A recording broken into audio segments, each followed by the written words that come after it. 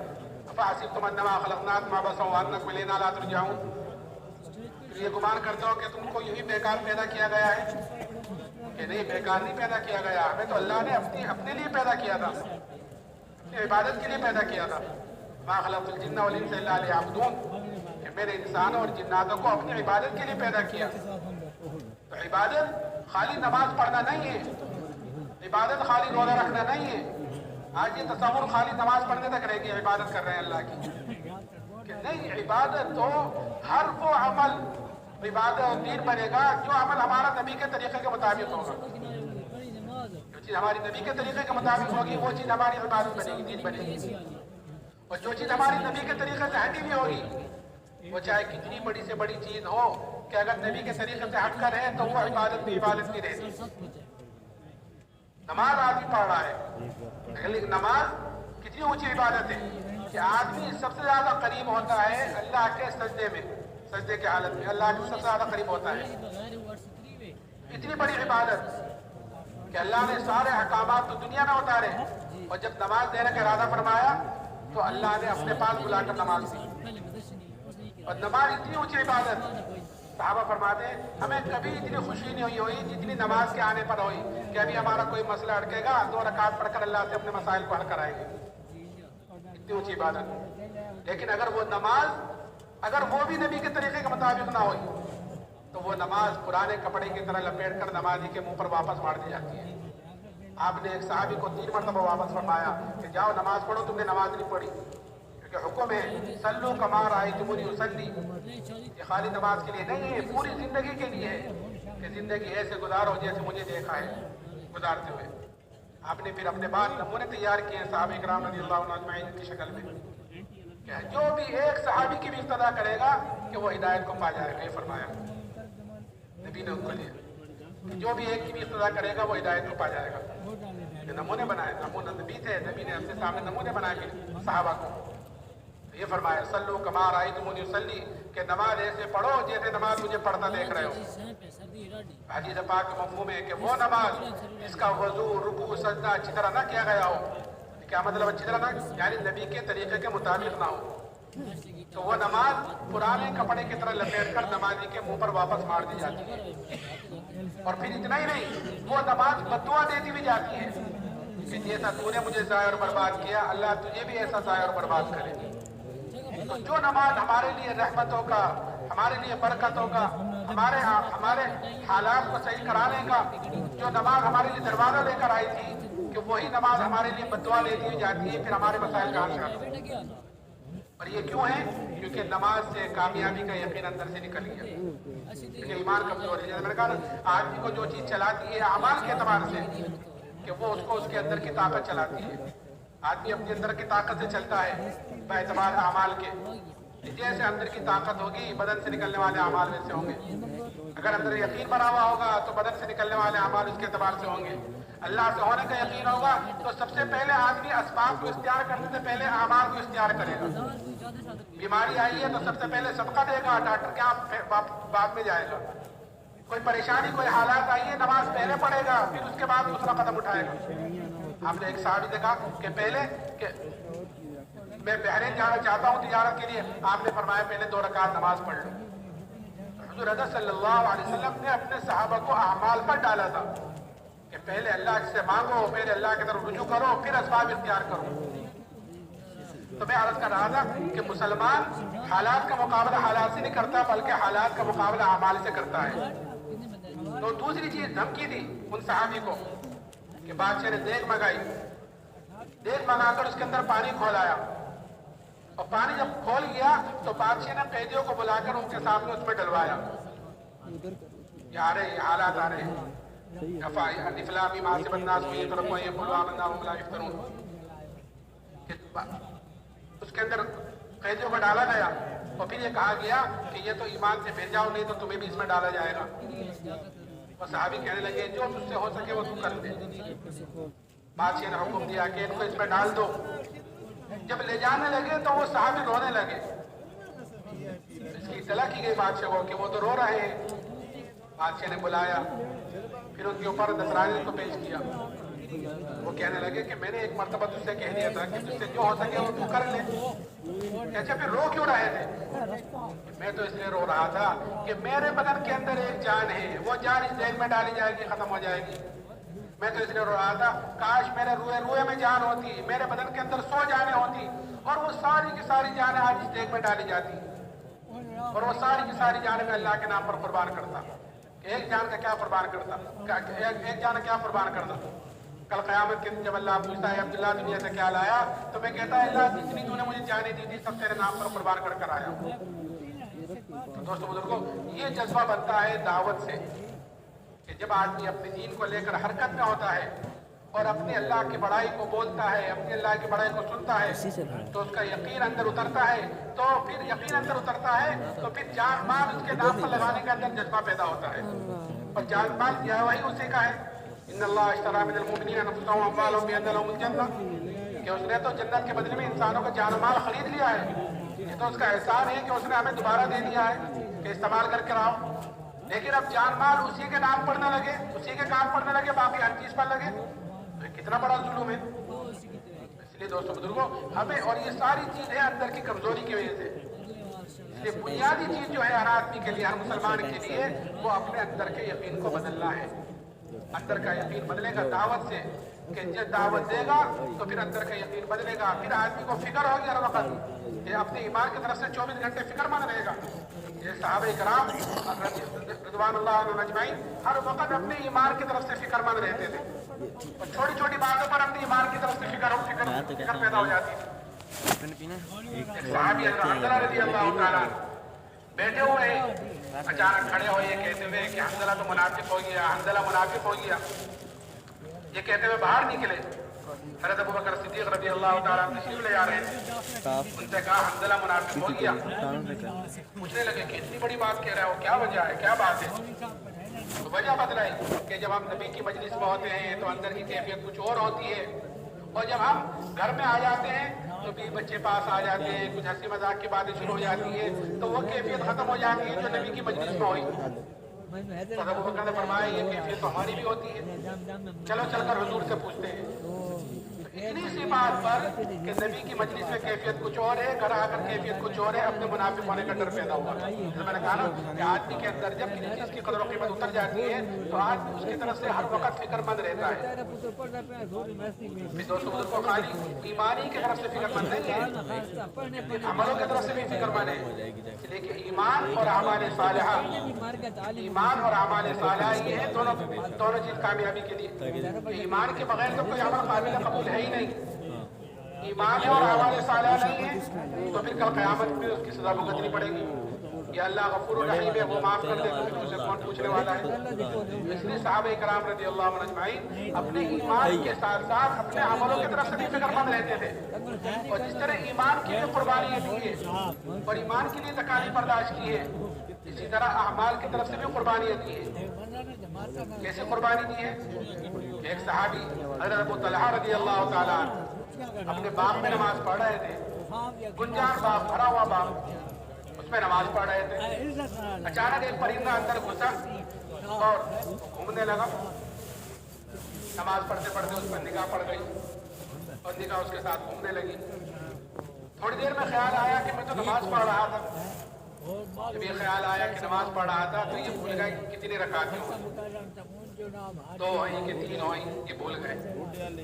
سلام پھیر کر فوراً جناب رسول اللہ صلی اللہ علیہ وسلم خدمت میں حاضر ہوئے اور جا کر عرض کیا رسول اللہ یہ پورا کا پورا باغ اللہ کے نام پر صدقہ ہے۔ کیوں؟ کیونکہ یہ باغ ذریعہ بنا ہے میرے عمل کی خرابی کا، یہ باغ ذریعہ بنا ہے میری نماز کی خرابی کا۔ نہ یہ باغ ہوتا، نہ میں اس میں نماز پڑھتا، نہ پرندہ اندر آتا اور نہ میری نماز جیسے ہمیں بعد خراب ہوتی۔ اور آج مسلمانوں کا کیا حال ہے کہ ہم لوگ آج سب سے زیادہ غفلت میں پڑے ہوئے ہیں نماز کی طرف سے۔ حدیث میں آتا ہے کہ اسلام میں اس کا کوئی حصہ نہیں ہے جو مسلمان نماز نہ پڑھے۔ حضرت عمر رضی اللہ تعالیٰ عنہ کے خنجر مارا گیا اور آپ کے زخم ہوا اور اتنا گہرا زخم ہوا کہ آپ کو دودھ پلایا گیا تو وہ دودھ بھی زخم کے راستے سے باہر نکل گیا، اتنا گہرا زخم۔ بے ہوشی آپ پر، ساری کوششیں کی جا رہی ہیں ہوش میں لانے کی، ہوش میں نہیں آئے۔ تو ایک صحابی نے کہا امیر المومنین کو نماز کے ذریعے سے ہوش میں لاؤ، تو کان میں کہا امیر المومنین الصلاۃ الصلاۃ۔ آپ نے آنکھ کھولی اور اس وقت یہ جملہ فرمایا کہ ہاں جو مومن نماز نہ پڑھے، جو مسلمان کے اسلام میں اس کا کوئی حصہ نہیں۔ نماز میں غفلت کی وجہ سے ہے کہ اندر کی یقین کی خرابی کی وجہ سے۔ اس لیے دوستو بزرگوں، دعوت کے ذریعے سے ہمیں اپنے اندر کے یقین کو بدلنا ہے۔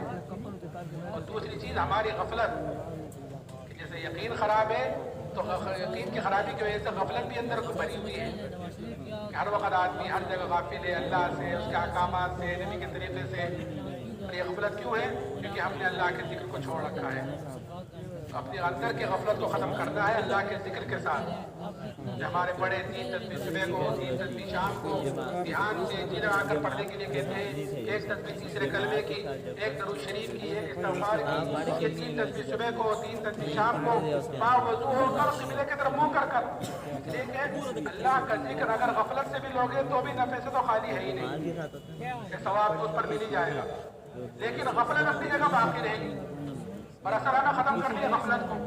اس لیے دھیان سے جی لگا کر قبلے کی طرف منہ کر جتنا اللہ کا ذکر کریں گے اتنی اندر کی غفلت ٹوٹے گی، اندر کی غفلت ٹوٹے گی، اللہ کا دھیان آئے گا تو ہر عمل میں اللہ کا دھیان آئے گا۔ آج تو ہماری نمازیں پوری ہو جاتی ہیں اللہ کے دھیان کے بغیر۔ کوئی کھیتوں میں گھوم رہا ہے، کوئی کاروبار میں گھوم رہا ہے، کوئی تجارت میں گھوم رہا ہے، کوئی کہیں گھوم رہا ہے، کوئی کہیں گھوم رہا ہے کہ نماز پوری ہو جاتی ہے۔ غفلت والی نماز ہے، غفلت والی دعائیں ہیں، غفلت والی عبادتیں ہیں۔ ہاں، اس لیے ہمیں اللہ کا ذکر کرنا ہے تاکہ اندر کی غفلت ختم ہو۔ کریں گے انشاءاللہ۔ تھوڑا سا وقت باقی رہ گیا، آج جمعہ کا مبارک دن بھی ہے، عصر کے بعد کا وقت ہے، جیسے میں نے شروع میں کہا بڑا قیمتی وقت ہے۔ عصر کے بعد جمعے کے دن ایک گھڑی ہے، اس کی ہوتی ہے، دعا قبول ہوتی ہے۔ اس لیے پورا کا بڑا مسئلہ ہے کہ متوجہ ہو، اپنے لیے بھی اور پوری امت کے لیے بھی ہدایت کی دعائیں کریں، ہدایت کی دعا کریں اور اللہ سے توبہ استغفار کریں۔ اللہ تعالیٰ کے رسول عمل کرنے کی توفیق نصیب فرمائے۔ دعا کرو بھائی، آ جاؤ ادھر۔